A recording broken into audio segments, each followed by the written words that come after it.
What's up everyone, it's Sprometheus, and today I'm presenting you with a failed experiment.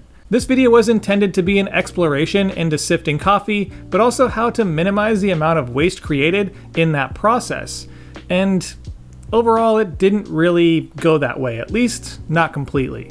As we all know, making better coffee is a strange and complicated journey, and many of us put a lot of time and effort and money into doing so, so much that people from the outside looking in might think that we're a little bit crazy. Does it make a better cup of coffee? Maybe. Is it necessary? Not really. But do we do it?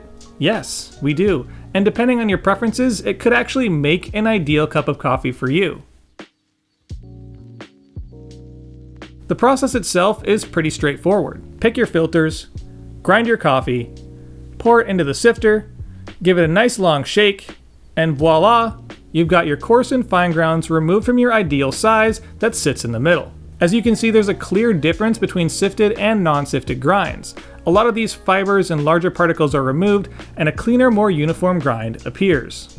And for some, that's where the journey of sifting ends. They drop it in their dripper, they pour some hot water on it, and they go about their day. But for us, we go just a little bit deeper. As I mentioned, it's time consuming to sift your coffee, adding more time to an already time consuming process. But the biggest deterrent to me wasn't the time sink of it, but it was the actual amount of waste created, because I'm generally sifting coffees that are more of those premium offerings and not my everyday brews. The harsh reality is, the more efficient your filters are at sifting, the more coffee is going to land outside of those specific parameters.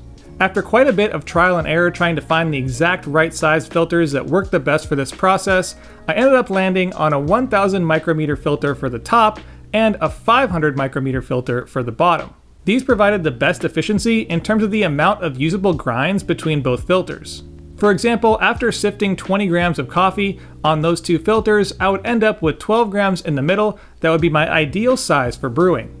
This means between the coarse and the fine grinds together, there was about 8 grams of coffee that in theory wasn't usable, but that's what I set out to solve.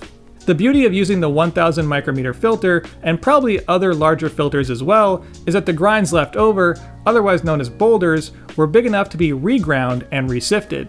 And not just once, but multiple times. After going through the regrinding and resifting protocol with all the boulders left over a couple different times, I was able to reduce the waste by about 4 grams and add that amount to my usable coffee. The fine grinds, on the other hand, are a bit more of a wild card. In most cases, they end up being collateral damage. You know, the adage, you gotta break a few eggs to make an omelet sort of deal. And that was my initial reaction when dealing with the fine grinds, but I did find out that some people reintroduce those fine grinds into the slurry, which creates even more questions, like when should they be added, and is there even a benefit other than just reducing your own personal guilt? In my head, I felt like if you added the grinds in too soon, you would maybe minimize the benefits you get from sifting. And if you added them too late, you wouldn't really gain any benefit from the extraction of those grinds. But that isn't where this all ended. So at this point, I've gone through a lot of time and effort to try and make a better cup of coffee. Maybe. Hopefully. I ran through this experiment twice using 2 different V60 filters. On the first run, I used the Cafec light roast filters, and on the second, I used the yellow standards. And there were mixed results, to say the least. Using a recipe of 12 grams of coffee, 1 sifted and 1 non-sifted on a 1:16 brew ratio, the light roast filters and the standard filters yielded opposite results. The light roast filter took 3 minutes and 16 seconds to complete the drawdown. The standard took 3 minutes and 10 seconds to finish the same brew. Both cups tasted good, full-bodied with mild acidity.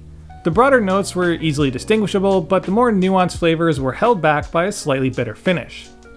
But I did note that the standard filter had a little less body and a more tea-like mouthfeel. The extractions, on the other hand, was where they began to deviate. The light roast filter came out at a respectable 18.76%, while the standard filter landed at a less than ideal 16.80. As I moved into the sifted grinds using the same coffee, grind size, and recipe, I had some very different results. As expected, both pour-overs did run a bit faster than their unsifted counterparts. with the light roast filter wrapping up at 3 minutes on the dot, and the standard filter ending at a speedy 2 minutes and 38 seconds. Their extractions also went off the rails, with the longer light filter brew landing at 17.5%, and the standard filter brew coming in at a surprising 18.62%. Both the sifted and non-sifted brews tasted relatively similar, but the sifted brews had definitely much more clarity and acidity to them, which leans more toward my personal preferences. When it came to adding back in the fines, I tried quite a few variations using different filters and different timing for getting them back into the mix, but in the end, I found the results to be subpar and pretty difficult to analyze properly. I didn't feel like the results illustrated any direct link to a benefit of adding them back into the mix. Generally, they slowed or in some cases choked the drawdown, and as fines do, they clumped up and likely extracted unevenly. These brews had extended timelines but lower extractions in the 15 to 17% range. This was one of those videos that after 2 days of testing, brewing, tasting, and testing again, I sort of just forgot what the whole point was. The fact remains that yes, it is more likely to produce what I would consider an ideal cup of coffee, but even as someone who loves all the details of brewing and all that stuff, I still have a breaking point. I find the whole process a bit over the top, messy, and not leaps and bounds better than my current program. That being said, I think the sifter is a great tool for someone who wants to nerd out on coffee, whether it's daily or occasionally. I mean, it makes a difference. There is a reason why it's used in the brewer's cup. But if there's one key takeaway I want to leave you with after this long, meandering, and somewhat frustrating experience, it's that the filter you choose to brew with really matters. It's not just a piece of paper. And on that uplifting note, leave your thoughts down below in the comments about this entire disaster of a video, and of course, I'll see you next week. And a big thank you to my January Patreon supporters, Ads, Jacob P., David W., Christopher, Squeegee, Rowe, Brian, Lisa, Obo, Andre, Sean, Noel, Spookus, Mika, Samantha, Bound Coffee, Claire, Stephen, James K., Josh, Andrew Horrison, Corey C., Curry, Jeff Ross, Joey N., Thomas B., UK Espresso, RD, Tim, Ninja Warrior Coffee, Testing 123, Jason C., Jerry, Matt, Zachary V., Tyler F., Robert Underdunk, Jeffrey R., BJK Cafe, Chris M., Daniel P., Mike B., James S., Brian M., Brandon B., Tyler M., Sebastian, Matthew C., JRC, and Absolute. And of course, a big thank you to the Barista and Barback tiers. If you have any questions on my Patreon, there's a link in the description and in the upper right-hand corner right now. And of course, thank you for watching. Don't forget to like, share, and subscribe. Hit that little bell button for notifications of new videos posted every Friday. Follow my Instagram at Sprometheus for content throughout the week, my blog at Sprometheus.com, my coffee at littlegiant.coffee, and as always, stay caffeinated. Pony Boy.